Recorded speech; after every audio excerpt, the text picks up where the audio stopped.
Okay, so what are you officially calling this dish? This is really, really simple. I just call it a vegetable dal curry. If I were to be making a curry from scratch, is it going to cost a lot of money? No. It looks expensive. Okay, all this here, we're cooking for 4, cost $22. Really? Yeah. The spice wall at the supermarket, isn't it? The Absolutely. packets hanging up that cost like $1 each. Yeah. Too good. So within that, we can do a whole lot of stuff. We can get loco. Okay, so we're going to put our pan just on a low heat. You should be able to just put your fingers on. Just jam your hand right in there. Because with these coriander seeds, we're going to dry roast. So all we're trying to do is just to release the volatile oils. It only takes a minute or so. Absolutely no oil. No oil. This No is dry water. roasting. Dry. No, yeah. How do you know when they're done? See how they're starting to just get a bit browner?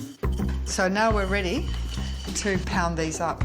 We've got 2 ways of doing this. One that involves a little bit of muscle power, which Well, I'm going to give to you. I am quite swole. Because I've got to assume if you've just left home, you probably haven't got a fancy little machine like this, which is a spice grinder in your cupboard. You can put them in a bag like this. There you go. Bash away. Like this.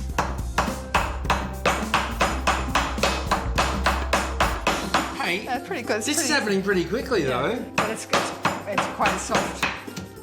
We've got it. So That was heaps easy to do. Yeah. If I'd known that, I would not be so deterred to dry roast Yeah. spices.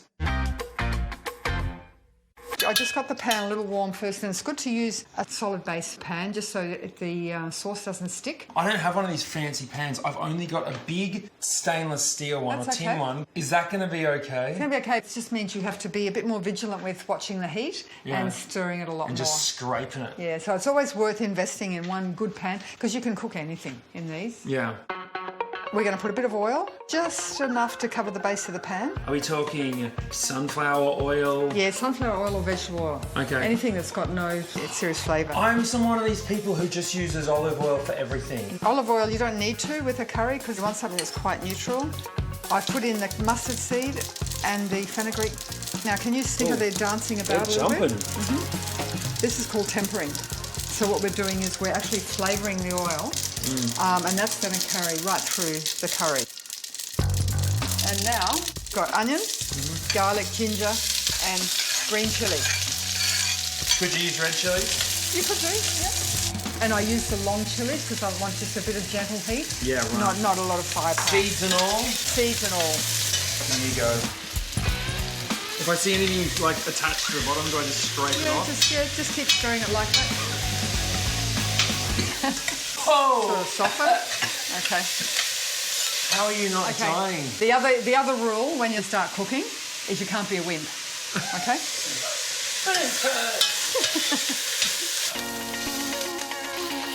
Okay, what's next? Okay, fresh curry leaves. Are these something you can grow by yourself, or? Yep, easy. I grow them on my balcony. Do you really? Yep. How many curry leaves do you reckon? I put a couple of handfuls in like this.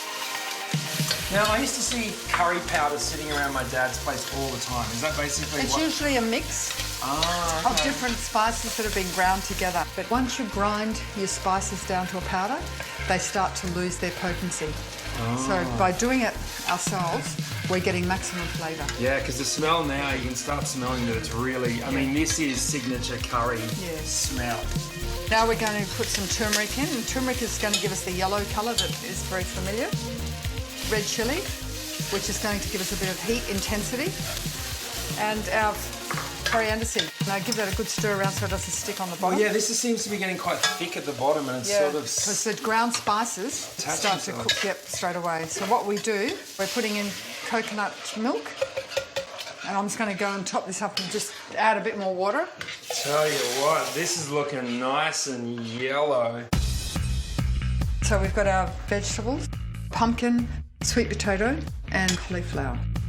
But you can put sort of anything in you want in a curry, can't you? You want to look at things that work together, so don't just chuck in anything. And these vegetables will cook in the same time, same sort of density, so I cut them the same size. Right. If you wanted to cook your curry a little quicker, you can cut your vegetables slightly smaller. If you're putting leafy greens in, like spinach, they go in pretty much near the end because they're very soft and they don't take very long to cook. So if I've got like 5 friends coming over, like in 10 minutes, how do I get this going quicker? Okay, You know what I would do? What? You know the packs you get in the freezer of frozen vegetables chopped up? Oh yeah? That's totally okay? If you're really pressed for time, get a good curry powder. So we're just letting that sit for a bit. Yeah. And then we are going to put in the Dahl. This is chana dal or split chickpea. It's a great staple to have in your pantry because a little bit goes a long way and they cost next to nothing. There you go. Shoestring budget. Get stuck in. That's about 200 grams. We're going to put in some salt, 2 teaspoons. And just finish it off with some lemon juice. Lemon juice. I actually genuinely did not expect lemon juice to go in that. The acid actually brings all the flavours to the fore. But I've got one more job for you. We need to pick the coriander. How many do we need, you reckon? Oh, probably a bowlful. And these you don't want to heat. The leaf will lose its pungency as soon as you boil it. We take the curry off the heat. We stir the leaves through at the last minute as we're about to serve it.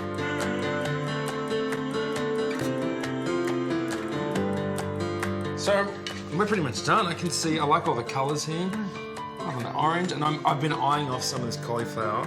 It looks so bright and yellow and it takes tasty. on the colour, doesn't it? Oh. Yeah. And the other good thing about dishes like this is if you don't eat it all, you can put it in the fridge. You've got it for lunch the next day. Too good. Reheats beautifully.